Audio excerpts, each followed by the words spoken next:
Resumen del libro de Éxodo, parte número 4. El pacto en el monte Sinaí, capítulos 16 al 24. Introducción.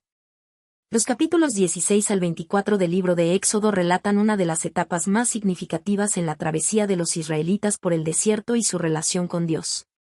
Tras su salida de Egipto, el pueblo enfrenta desafíos que ponen a prueba su fe y dependencia del Señor. En su caminar, Dios se revela como el proveedor y sustentador de su pueblo, respondiendo a sus necesidades con maná del cielo, codornices y agua de la roca, a pesar de sus continuas quejas y dudas. Este tramo del relato también marca un punto de inflexión en la historia de Israel, ya que es en el monte Sinaí donde Dios sella un pacto solemne con ellos.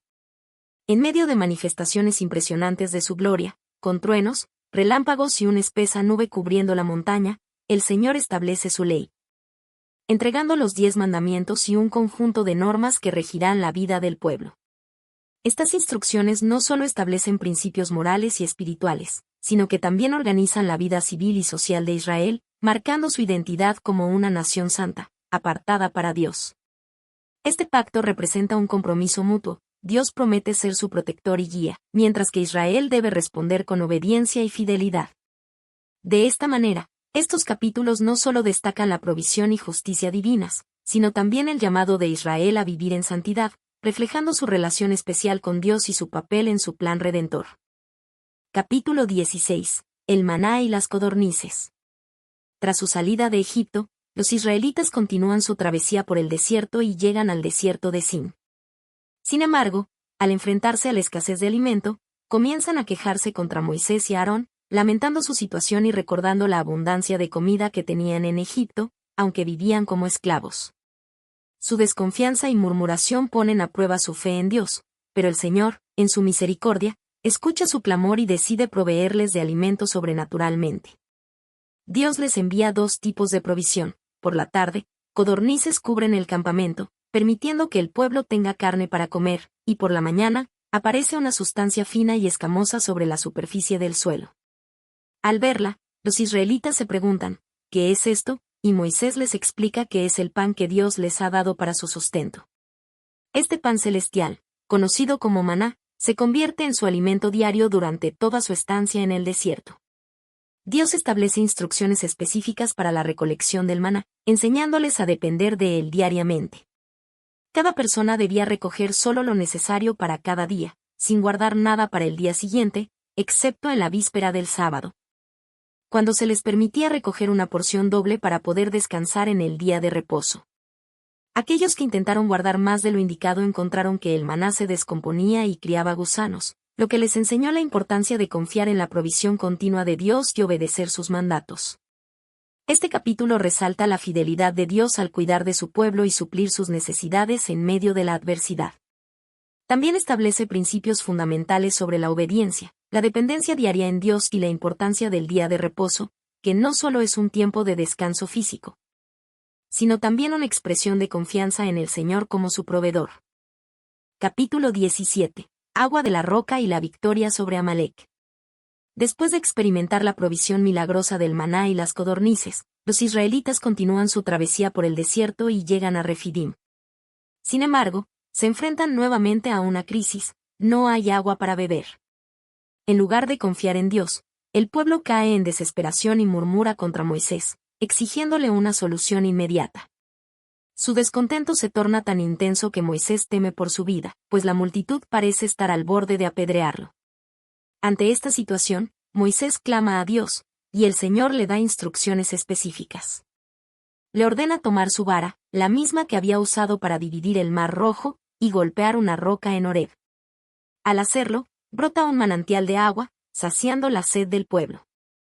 Este milagro no solo demuestra la provisión divina en medio de la necesidad, sino que también simboliza a Cristo, la roca espiritual, de quien fluye el agua viva para todos los que creen en él. 1 Corintios 10. 4. Sin embargo, los desafíos no terminan ahí. Poco después, los amalecitas, un pueblo nómada y guerrero, atacan a los israelitas en Refidim. Moisés encomienda a Josué la tarea de reunir un ejército y enfrentar a los amalecitas en batalla, mientras él sube a la cima de una colina con la vara de Dios en la mano. Durante la contienda, se produce un fenómeno sorprendente. Cuando Moisés levanta sus manos, los israelitas prevalecen, pero cuando las baja, los amalecitas comienzan a ganar terreno. Ante la fatiga de Moisés, Aarón y Hur se colocan a su lado y le sostienen los brazos hasta la puesta del sol, asegurando así la victoria de Israel. Este evento ilustra la importancia de la intercesión y el apoyo mutuo dentro del pueblo de Dios. Finalmente, Josué derrota a Amalec con la espada, y Dios ordena que se registre este hecho en un libro como testimonio para las generaciones futuras. Además, el Señor declara que borrará la memoria de Amalec de debajo del cielo y se le erige un altar llamado Jehová Nisi, el Señor es mi estandarte, en reconocimiento a su poder y protección sobre Israel. Este capítulo resalta dos grandes lecciones. Primero, la fidelidad de Dios al proveer para su pueblo incluso en los momentos más difíciles, y segundo, la importancia de la oración, la intercesión y la unidad en la lucha espiritual. Así como Moisés necesitó el apoyo de Aarón y Hur, los creyentes hoy también deben sostenerse unos a otros en tiempos de batalla. Capítulo 18. El consejo de Jetro. Después de la victoria sobre Amalec, Moisés recibe la visita de su suegro Jetro, sacerdote de Madián, quien llega al campamento israelita acompañado de Séfora, la esposa de Moisés, y sus dos hijos, Gersón y Eliezer. Jetro había escuchado sobre las maravillas que Dios había hecho para liberar a Israel de Egipto, y al reunirse con Moisés, éste le relata con detalle todo lo que el Señor había hecho por ellos, desde las plagas sobre Egipto hasta la provisión milagrosa en el desierto.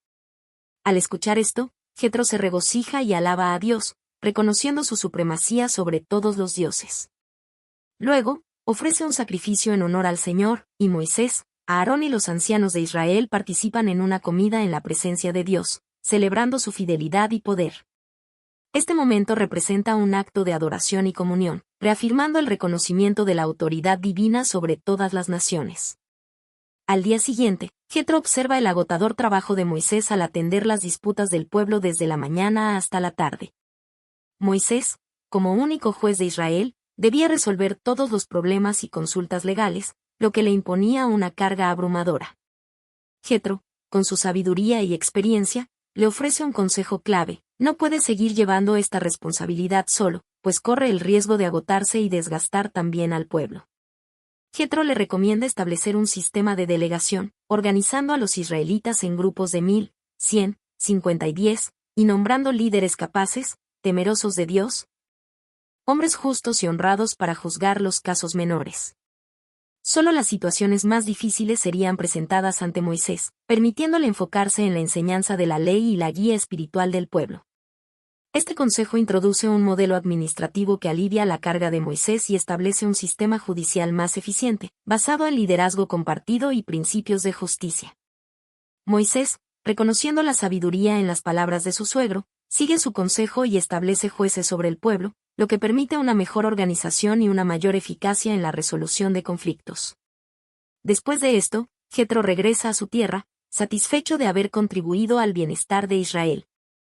Este capítulo resalta la importancia del liderazgo sabio y la necesidad de delegar responsabilidades.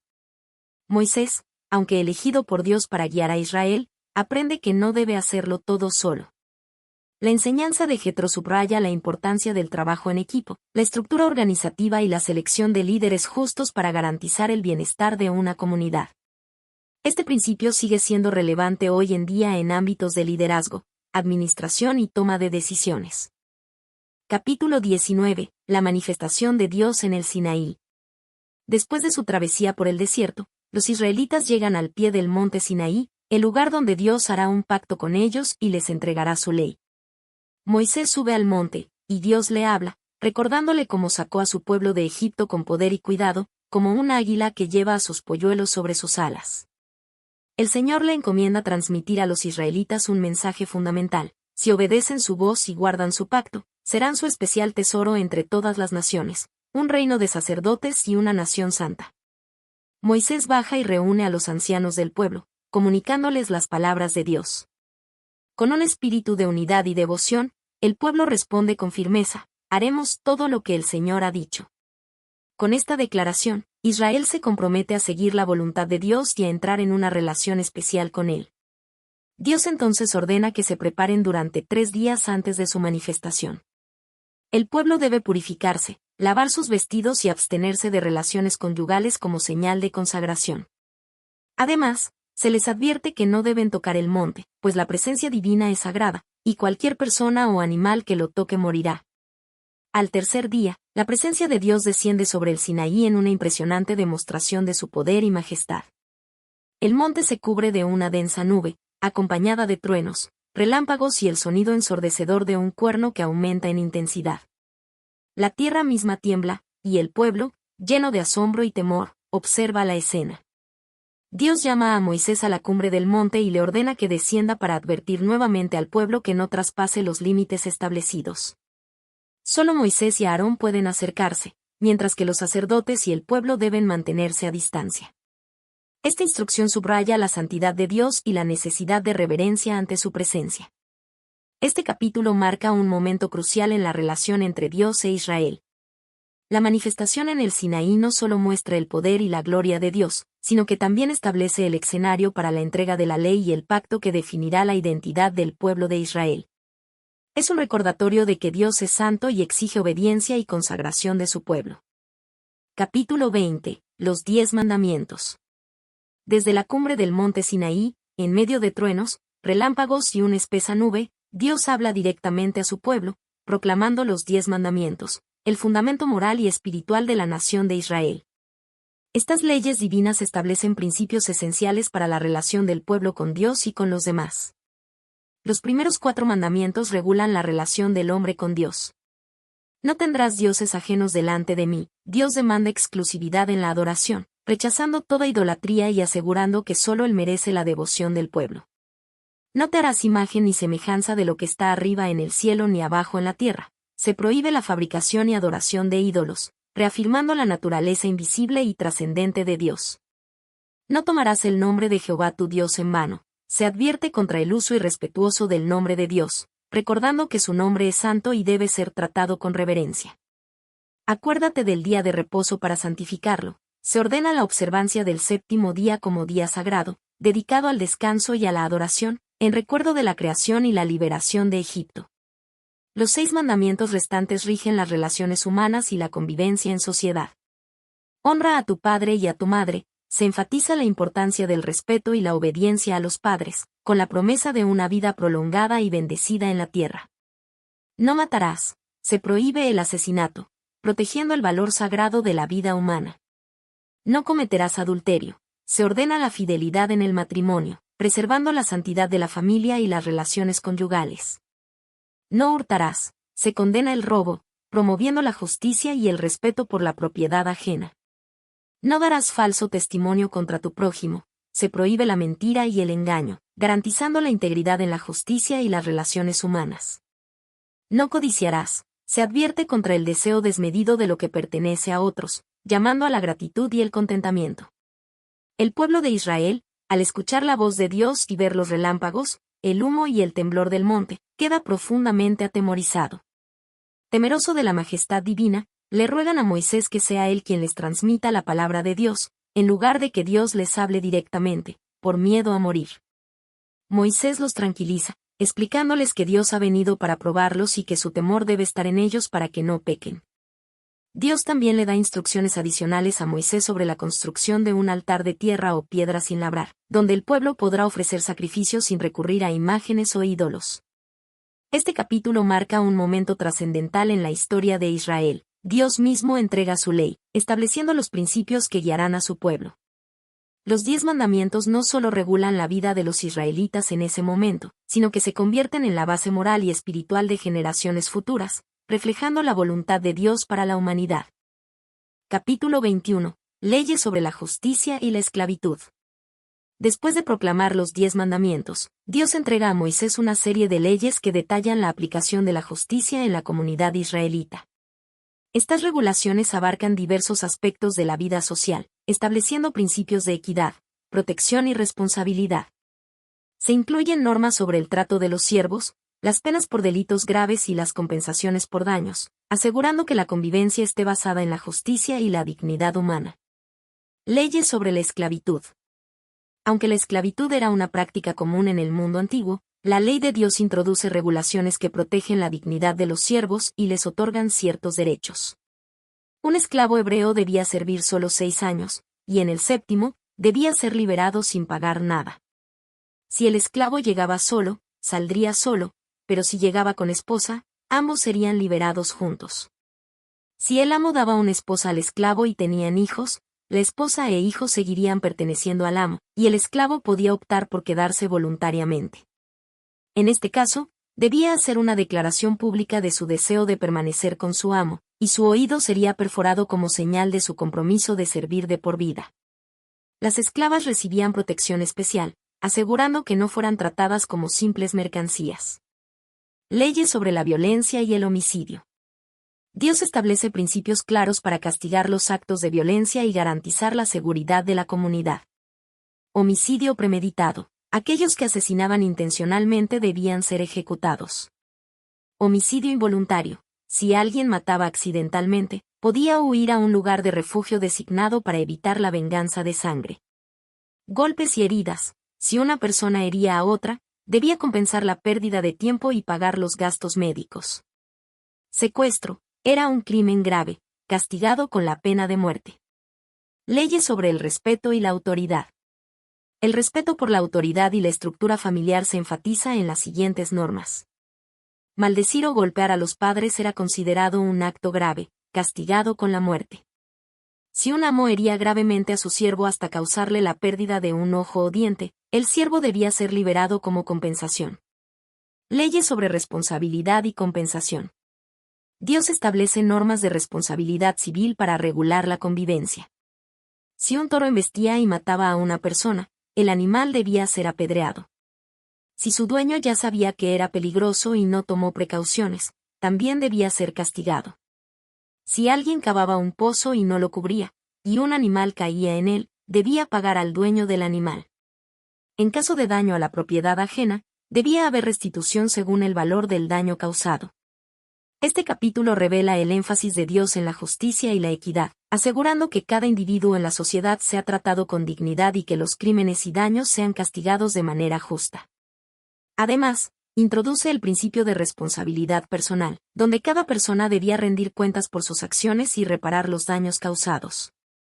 Capítulo 22. Leyes de protección y responsabilidad. En este capítulo, Dios continúa revelando leyes detalladas que regulan la convivencia en la comunidad israelita, con un fuerte énfasis en la justicia social, la protección de los más vulnerables y la responsabilidad individual. Estas leyes garantizan que el pueblo viva en armonía, respetando la propiedad ajena, protegiendo a los necesitados y manteniendo la pureza espiritual. 1. Leyes sobre la propiedad y la restitución. Dios establece principios de justicia en relación con el robo y los daños a la propiedad. Robo. Si alguien robaba un buey o una oveja y lo sacrificaba o vendía, debía restituir 5 bueyes por un buey y 4 ovejas por una oveja. Robo nocturno. Si un ladrón era sorprendido de noche y resultaba muerto, quien lo mataba no era culpable de sangre. Sin embargo, si el robo ocurría de día y el ladrón era asesinado, la culpa recaía sobre el agresor. Restitución. Si alguien dañaba un campo o viña dejando que su ganado pastara en tierras ajenas, debía reponer el daño con lo mejor de su propio campo. Incendios. Si un fuego se extendía y destruía una propiedad ajena, el responsable debía pagar los daños. 2. Leyes sobre la responsabilidad y el cuidado de bienes ajenos. Si alguien confiaba a otro dinero o bienes y estos eran robados, el ladrón debía pagar el doble. Si el ladrón no era hallado, el dueño de la casa debía comparecer ante Dios para verificar su inocencia. Si un animal era prestado y moría en ausencia del dueño, debía ser reemplazado. Sin embargo, si el dueño estaba presente, no había obligación de restitución. Si alguien tomaba en préstamo un animal y éste se lastimaba o moría, debía compensar al dueño. Estas normas enseñaban el principio de responsabilidad y confianza mutua dentro de la comunidad, asegurando que cada persona respondiera por los bienes de otros. 3. Protección a los más vulnerables. Dios enfatiza el cuidado de los grupos más desprotegidos de la sociedad. Extranjeros. Israel debía recordar su propia experiencia como esclavos en Egipto y no oprimir a los extranjeros que vivían entre ellos. Viudas y huérfanos. Dios advierte que, Si eran oprimidos y clamaban a él, su ira se encendería, castigando severamente a los culpables. Préstamos a los necesitados. No se debía cobrar intereses a los pobres ni tomar su manto como prenda de garantía durante la noche, ya que el manto era su única protección contra el frío. 4. Santidad y devoción a Dios. Dios establece leyes para mantener la pureza y la fidelidad a Él. No blasfemar contra Dios ni maldecir a los líderes del pueblo. Ofrecer los primeros frutos y primogénitos a Dios como muestra de gratitud y fidelidad. Evitar comer carne de animales despedazados por fieras, pues esto representaba impureza. Conclusión. Este capítulo refleja el profundo interés de Dios en la justicia social, la responsabilidad y la compasión. A través de estas leyes, Israel debía construir una sociedad basada en el respeto, la equidad y la misericordia, garantizando que cada persona fuera tratada con dignidad. Además, el pueblo debía recordar constantemente su relación con Dios, reflejando su carácter en sus acciones diarias y en su trato con los demás. Capítulo 23. Justicia, descanso y promesas de Dios. En este capítulo, Dios entrega principios fundamentales de justicia, misericordia y obediencia, que debían regir la vida de Israel como su pueblo escogido. Estas leyes abarcan la imparcialidad en los juicios, el trato a los necesitados, el descanso en la tierra y la confianza en las promesas divinas. Dios también establece advertencias contra la idolatría y revela su plan para guiar a Israel hacia la tierra prometida. 1. Principios de justicia y verdad. Dios enfatiza la importancia de la honestidad y la imparcialidad en los juicios, especialmente en la protección de los inocentes y los más vulnerables.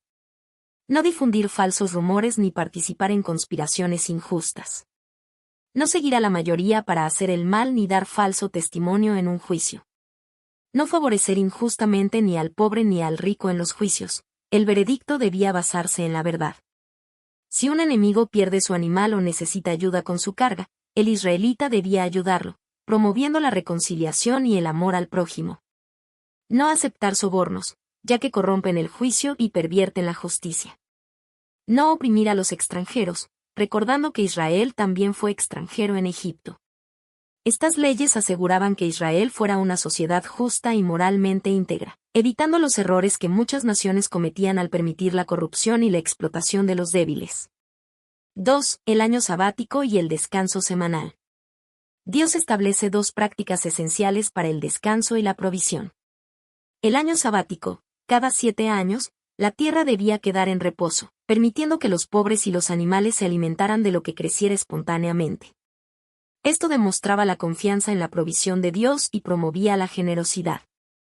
El descanso semanal, se ordena nuevamente la observancia del día de reposo, sábado, no solo para los israelitas, sino también para sus siervos y animales, asegurando que todos tuvieran un tiempo de renovación y descanso.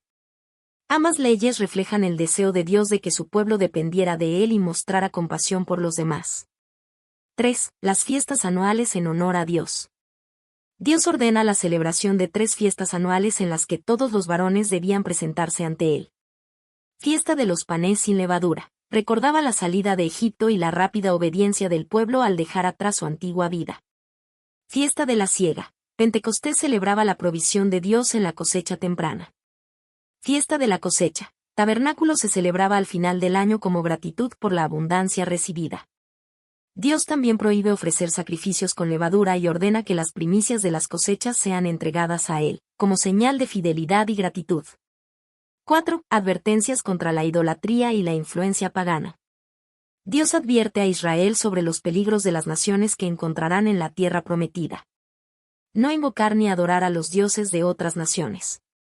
No hacer pactos con ellas ni adoptar sus costumbres idolátricas. Derribar sus ídolos y altares para eliminar toda tentación de apartarse del camino de Dios.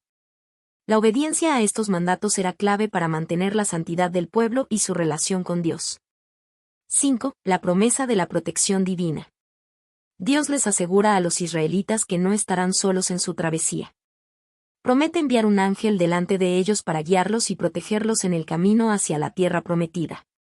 Sin embargo, les advierte que deben obedecerle, pues representa su autoridad. Además, Dios promete bendiciones a cambio de su fidelidad. Él será enemigo de sus enemigos y adversario de sus adversarios. Bendecirá su pan y su agua, asegurando provisión. Quitará la enfermedad de en medio de ellos. Multiplicará a su pueblo y les dará larga vida. Dios también revela que desposeerá a los cananeos de manera gradual, evitando que la tierra quede desolada y sea invadida por bestias salvajes. Los límites de la tierra prometida son delineados, confirmando que será entregada a Israel si permanecen fieles a su pacto. Conclusión. Este capítulo resalta la soberanía de Dios y su deseo de justicia, descanso y fidelidad en la vida de su pueblo. Al establecer normas claras para la justicia, el trato a los necesitados y la adoración exclusiva a Él, Dios guía a Israel hacia un futuro seguro y bendecido. Su promesa de protección y provisión demuestra que, si el pueblo confía y obedece, Él será su defensor y proveedor en todo momento. Capítulo 24. El pacto confirmado. Este capítulo marca un momento crucial en la relación entre Dios e Israel. Después de haber recibido las leyes y ordenanzas divinas, el pueblo acepta formalmente el pacto con Dios, comprometiéndose a obedecer sus mandamientos. Para sellar este pacto, se realiza un sacrificio y se rocía sangre sobre el pueblo, simbolizando su consagración.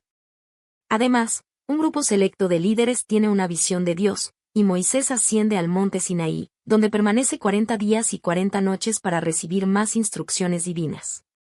1. Moisés presenta las palabras de Dios al pueblo.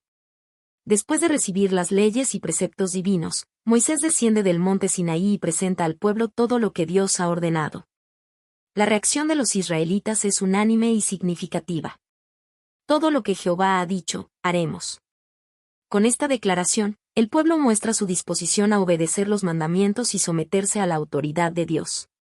Esta respuesta refleja el compromiso de Israel con el pacto, aunque, como se verá más adelante en la historia, su fidelidad será puesta a prueba. 2. El sacrificio y el rocío de la sangre. Para sellar el pacto, Moisés realiza un acto solemne de consagración. Construye un altar al pie del monte con 12 columnas, representando a las 12 tribus de Israel. Se ofrecen holocaustos y sacrificios de paz, simbolizando la dedicación y comunión con Dios. Moisés recoge la sangre de los sacrificios en 2 mitades. Una parte la rocía sobre el altar, representando la presencia de Dios en el pacto. La otra la rocía sobre el pueblo, simbolizando su participación y compromiso en la alianza. Luego proclama: Esta es la sangre del pacto que Jehová ha hecho con vosotros sobre todas estas palabras. Este acto prefigura el sacrificio de Jesús en el Nuevo Testamento, quien también hablaría de la sangre del nuevo pacto en la última cena, estableciendo una conexión entre ambos eventos. 3. La visión de Dios por los líderes de Israel. Después del sacrificio, Moisés sube al monte acompañado por Aarón, Nadab, Abiú y 70 ancianos de Israel. En un momento extraordinario, ellos tienen una visión de Dios, lo cual es un evento muy raro en las Escrituras. Vieron al Dios de Israel, y debajo de sus pies había como un embaldosado de zafiro, semejante al cielo cuando está claro. Esta descripción enfatiza la gloria y la majestuosidad de la presencia divina. Aunque la Biblia enseña que nadie puede ver a Dios y vivir, aquí se hace una excepción, permitiéndoles vislumbrar una manifestación de su gloria sin ser destruidos. Sorprendentemente, después de esta visión, ellos comen y beben en presencia de Dios, lo que simboliza la comunión y la paz entre Dios e Israel. Este banquete es una confirmación del pacto y un recordatorio de que Dios desea tener una relación cercana con su pueblo. 4. Moisés sube al monte para recibir las tablas de la ley. Dios llama a Moisés para que suba más alto en el monte, donde recibirá las tablas de piedra con los mandamientos escritos por el mismo dedo de Dios. Antes de partir, Moisés deja instrucciones claras. Aarón y Hur quedarán a cargo del pueblo en su ausencia. Si hay disputas, ellos deben resolverlas hasta su regreso.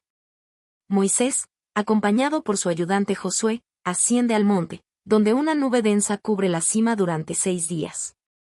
Al 7º día, Dios llama a Moisés desde la nube, y la gloria de Jehová se manifiesta como un fuego abrasador a los ojos de los israelitas que observan desde abajo. Finalmente, Moisés permanece en la presencia de Dios 40 días y 40 noches, un periodo de profunda comunión donde recibirá instrucciones detalladas sobre el tabernáculo y el culto. Conclusión. Este capítulo muestra la confirmación solemne del pacto entre Dios e Israel, estableciendo las bases de su relación. La obediencia del pueblo, El sacrificio de sangre y la visión de Dios resaltan la santidad y seriedad de este pacto.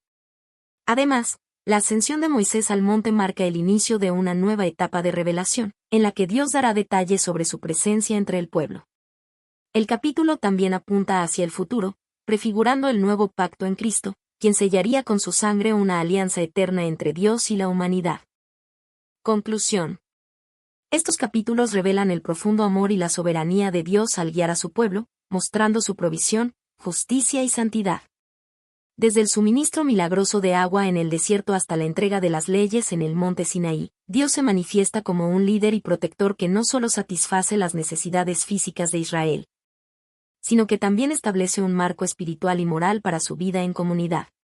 El pacto en el Sinaí marca un momento clave en la historia de Israel, pues no solo los distingue como el pueblo escogido de Dios, sino que también les confiere una responsabilidad sagrada: obedecer sus mandamientos para vivir en armonía y recibir sus bendiciones. La estructura legal que Dios establece no es solo un conjunto de reglas, sino una guía para la justicia, la compasión y la equidad, asegurando que cada miembro de la sociedad, desde el más poderoso hasta el más vulnerable, sea tratado con dignidad y respeto. Además, la entrega de los 10 mandamientos se convierte en el fundamento moral y espiritual de Israel, regulando su relación con Dios y con los demás. La obediencia a estas leyes no solo garantizará la prosperidad y estabilidad del pueblo, sino que también servirá como testimonio a otras naciones del carácter justo y santo de Dios. El pacto exige fidelidad, y a lo largo de la historia bíblica veremos cómo Israel luchará con la obediencia y las consecuencias de apartarse de Dios. Sin embargo, su amor y misericordia siempre estarán presentes, llamándolos al arrepentimiento y a la restauración de su relación con Él. Estos capítulos no solo nos enseñan sobre la historia de Israel, sino que también nos recuerdan la importancia de vivir bajo los principios divinos, confiando en su provisión y siguiendo su dirección para experimentar su bendición en nuestras vidas.